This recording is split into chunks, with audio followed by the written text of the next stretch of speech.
Welcome to Daily Overdose. You're okay the way you are. That's what we tell young people. Oh, you're okay the way you are. It's like, man, there's nothing worse than you can tell someone who's young than that, especially if they're miserable. And lots of them, well, if they're miserable and aimless, it's like, oh, I'm miserable and aimless, and sometimes I'm suicidal and I'm nihilistic and I don't have any direction in my life. It's like, well, you're okay the way you are. They don't want to hear that. They want to hear, you're useless. You know nothing. You haven't got started. You've got 60 years to put yourself together, and God only knows what you could become. I used to say, I sure hope things will change. That seemed to be my only hope. If it isn't going to change, I'm in serious trouble. And then I discovered it isn't going to change. The tide comes in, and then what? It goes out. For 6,500 years that we know of, recorded history, and probably long before that. So it is not going to change. It's going to be about like it's always been. It gets light, and then what? It turns dark. 6,500 years. See, it's not likely to change. Mr. Schultz said, Jim, I've only known you a short time. But he said, it's already my honest opinion that for things to change for you, you've got to change.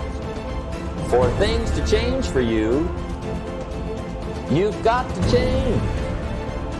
Otherwise, it isn't going to change.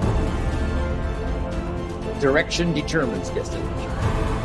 You cannot change destination. It means you can't arrive at a 5-year place tomorrow. But here's what you can change today and overnight.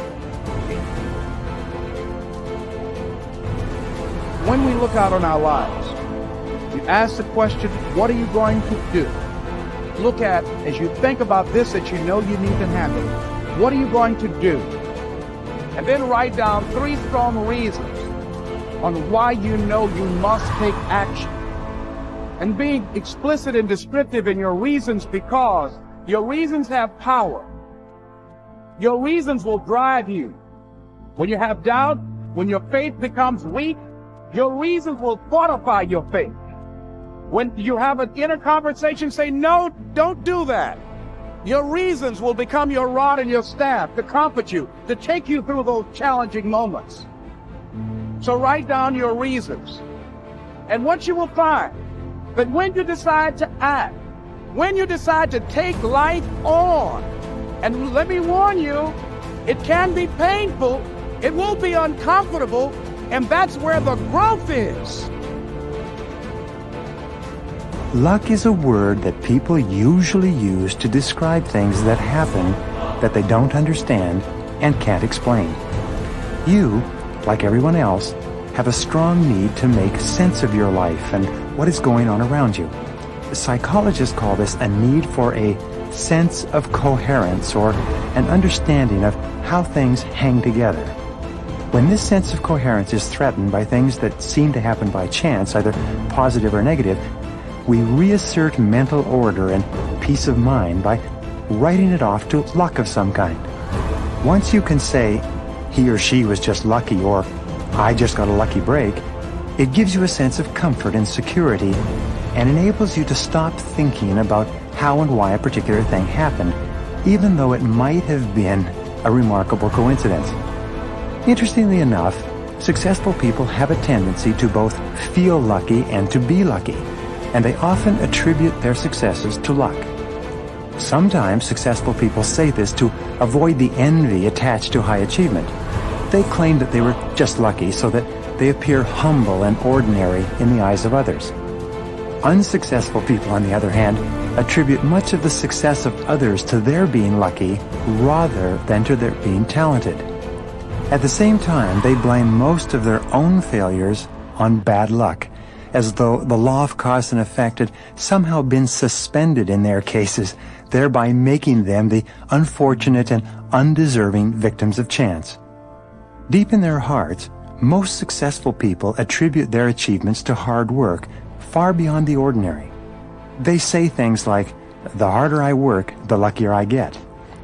They believe that they have earned their success and that they deserve the occasional lucky break that seems to pop up and propel them forward far faster than the ordinary. The fact is, your luck can be managed and increased by applying certain mental and physical laws that apply to luck in your own life. What you're about to learn about luck and success could change your future. Wilfred Peterson once skillfully said, "Walk with the dreamers, the believers, the courageous, the cheerful, the planners, the doers, the successful people with their heads in the clouds and their feet on the ground." If you seek self-improvement, you can inspire people around you as well, which will reciprocate in a positive light. Your circle of friends and acquaintances should uplift you rather than bring you down. In a way, the people you hang out with are a reflection of your standards. Stay away from toxic individuals who slack off and do not encourage you to fulfill your goals and push your limits. As they say, if you are the smartest person in the room, then you are in the wrong room. While surrounding yourself with like-minded and gifted people is important, the ones you hang out with should also have a positive outlook. After all, your worth and value will mostly be measured by the 5 people you are closest to. Find inspiration. Seeking inspiration is another way to keep growing, especially when you are facing creative blocks. To a large extent, getting inspired is triggered internally. Even though it waxes and wanes along one's creative process, you can still seek external sources to find inspiration.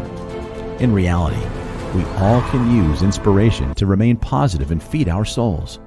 This not only boosts your creativity, but gives you something to look forward to, particularly during those times of hardship and uncertainty. At times, feeling inspired is the only way to clear the mayhem you are experiencing and moving forward with your life. There are countless ways to find inspiration around you. Reading, exercising, meditating, painting, or a stroll in the park are a couple of ways to recharge your batteries. Inspiration can be both active and passive. Finding active inspiration motivates you to create something with great purpose, whereas passive inspiration enables you to see the skills and talents of other people and draw your motivation from them. At times when you find yourself in the doldrums, you may conclude that you are just not skilled enough for a certain task. In truth, you simply lack inspiration for the creative juices to flow. By engaging with your entourage and surroundings, you can hope to ignite that spark that will unlock all the doors in front of you.